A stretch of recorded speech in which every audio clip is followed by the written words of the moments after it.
Video ஏன் அனுப்பிச்சாருன்னு தெரில எனக்கு, ஆனால் அனுப்பிட்டாரு. இந்த வீடியோ அனுப்பி உங்கள் ஃபஸ்ட் டைம் பார்க்கும்போது அப்போ என் மைண்டில் இதுதான் வந்துச்சு. நான் ஃபஸ்ட் டைம் பார்க்கும்போது எனக்கு வந்து பார்க்கவே இல்லை, சேட்டில் தான் பார்த்தீங்க, அதுவும் ஃபேக் ஐடி. என் மூஞ்சை தான் நான் பொண்ணு மாதிரி போட்டேன், அதுவும் நான் ஃபுல் ஃபோட்டோ போடல, கொஞ்சம் டிபியில் குட்டியாக தான் தெரியும். அந்த குட்டி ஃபோட்டோவில் ஒரு ஃபேக் ஐடி உங்களுக்கு இந்த மாதிரிலாம் உங்களுக்கு தோன்றுருக்கு.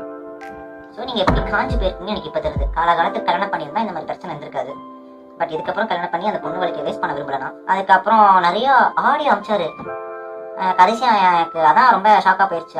எவ்வளோ தைரியமாக உட்காந்து ஆடியோ, எனக்கு தெரியாதவங்களுக்கெல்லாம் நான் ஆடியோவே அனுப்ப மாட்டேன், அவங்களுக்கு நான் காலையும் பேச மாட்டேன், சாட்லேயே முடிச்சிருவேன்.